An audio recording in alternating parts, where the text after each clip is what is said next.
Si Billy is one very important person sa buhay ko. At the end of the day, you are my best friend, and I love you very much.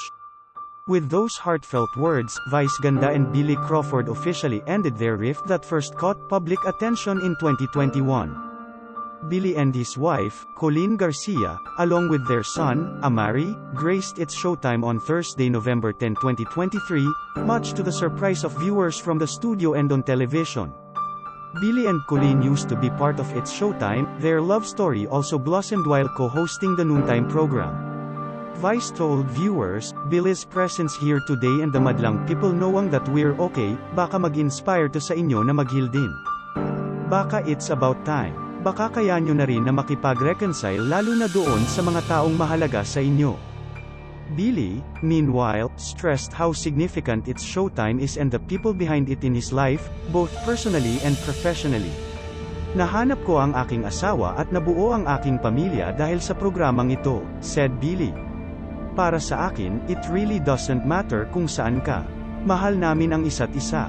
Lahat ng pamilya nagkakaaway, nagkakalabuan, but at the end of the day, in God's time, siya na rin ang baalang mag-ayos." With that said, Pep.ph, Philippine entertainment portal, looks back on the feud that transpired between Billy and Vice, and the serendipitous encounter that ultimately meant their fractured relationship. Early rumors of rift. Billy's relationship off-cam with his It's Showtime co-hosts has always been scrutinized by netizens. Colleen puts speculations to rest by explaining on Twitter, now known as X, that she and Billy both have worked in Manila at the time of the wedding. Likewise, tongues started wagging the moment Ann and Karil were nowhere to be seen at Billy and Cole's wedding on April 20, 2018, at Balisin Island. It turned out that Ann was in London to participate in a marathon. Karil, meanwhile, attended a fan event organized by a clothing brand for Hollywood actor Cole Sprouse. She was also seen at a music video launch that day with husband, Yael Yuzon. After Billy and Colleen tied the knot, Billy's absence in its Showtime got noticed by netizens. It was in October 2018 when Billy finally addressed the issue, saying he filed an indefinite leave of absence from the show to focus on his family first. Colleen, for her part, had left the show as early as 2016 as she opted to prioritize acting projects. Billy moves to another network. Then in September 2020, it was reported that Billy was jumping ship from ABS-CBN to TV5. Billy would be hosting the Philippine version of the game show The Masked Singer.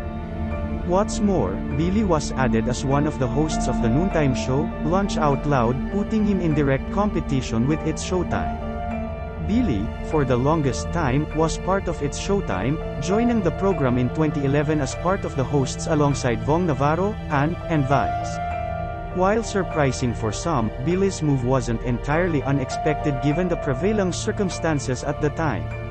ABS-CBN lost its franchise renewal bid in July of that year, prompting many of its talents and employees to reassess their career options.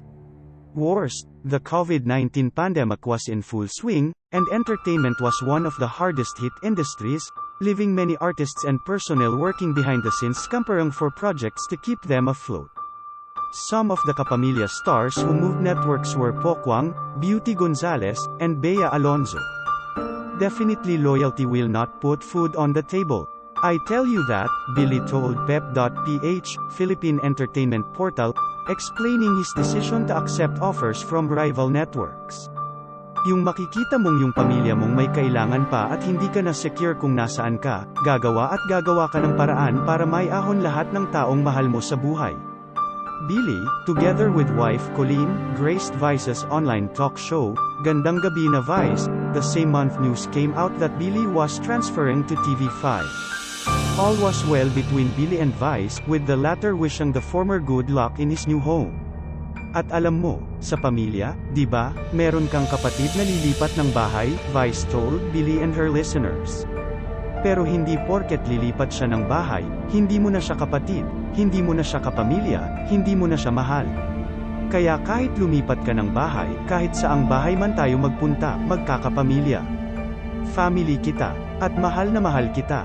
Vice even dished out a friendly joke directed towards Billy in October 2020 during an episode of its Showtime. In one of the segments, the show's hosts were picking winners who correctly used the hashtag #SolidShowtimeReco on Twitter. Vice jokingly remarked that she already had a winner, saying, "Ayan, oh." At Billy Crawford. Vice's comment was met with laughter by the other hosts. Vice and Billy unfollow each other.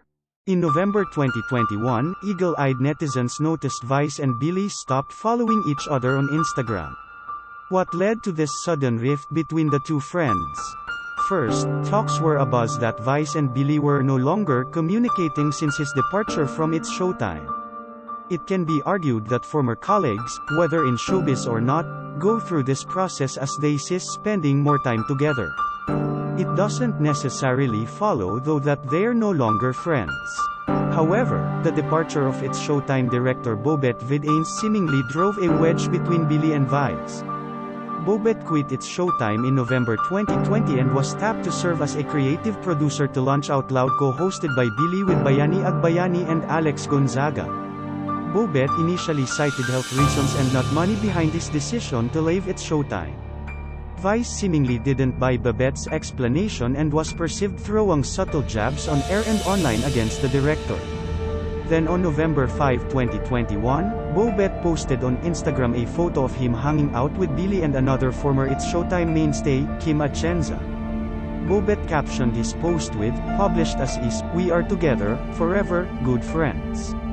True friends. Good to be with you guys." Many took Bobet's post as a shade directed at the hosts of its Showtime, particularly Vice. Bobet would later elaborate that the toxic environment in its Showtime and its effect on his mental and emotional health drove him to leave the program. On the November 17, 2021, episode of its Showtime during the Madlang Pai Poll segment, Vice found an opportunity to hit back when presented with the question, "Anong ayaw mo? A. Fake friends o B. Fake news?" Broadcast journalist and celebrity contestant Jeff Canoy shared, "Worse yung fake friends na nagbibigay pa ng fake news." Vice agreed, saying, yes. Yung fake friends na nagbibigay pa ng fake news sa mga interview. Worst yung fake friends na nagbibigay pa ng fake news. Yes oo. Yung fake friends na nagbibigay ng fake news sa mga interview. Vice also reacted to co-host Jugs Hugueta's comment regarding fake friends. Wala. Yan yung mga ina-unfriend, said musician-host Jugs Hugueta. Vice shot back, tapos nagsasama-sama sila.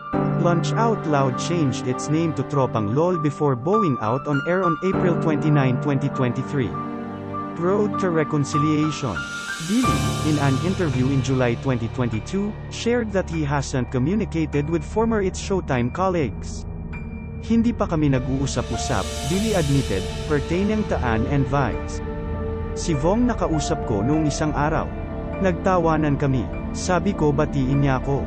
Sabi niya nagpapabati si Bossing. Sabi ko, ako babati kay Bossing. Ikaw batiin mo ako."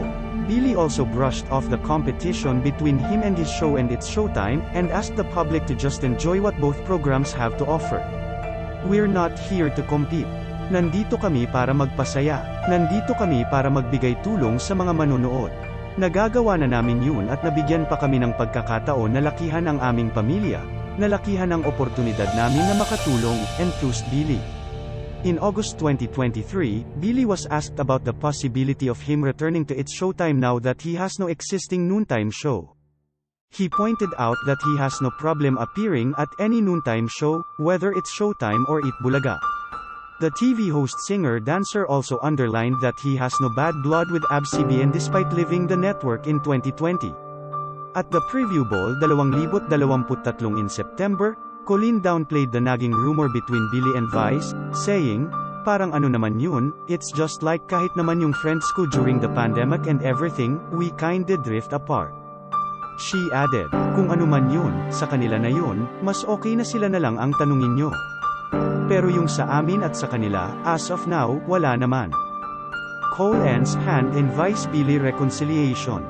As it turned out, it was Colleen who brokered for Vice and Billy to patch things up. Vice shared the events leading to Billy and Cole N's return to It's Showtime to signify their public reconciliation. Story time kung paano kami nagkita ni Billy. Si Colleen ang nakita ko. Sabi ko, hi Colleen, bye. Tapos sabi niya, magbati na kayo please. Tapos nung nakita ko si Billy, hindi ko alam kung ano ang gagawin ko. Sabi niya, sige na please related vibes. She continue, paano ka magnunok kay Colleen, tapos yung mukha niya ang sincere. Tapos alam niya kung gaano kahalaga yung relationship namin ni Billy, nasaksihan niya. Vice felt the time was right for her and Billy to reconnect and rekindle their friendship. It was the perfect time. I felt so good kaya nung naghiwalay kami, text kami agad ni Billy. As in pagsakay ko pa lang ng kotse nagte-text na kami, nagtatawagan na, nagsesende na kami ng kung ano-anong picture. Ganun agad, parang this is the perfect time ang sarap-sarap sa pakiramdam.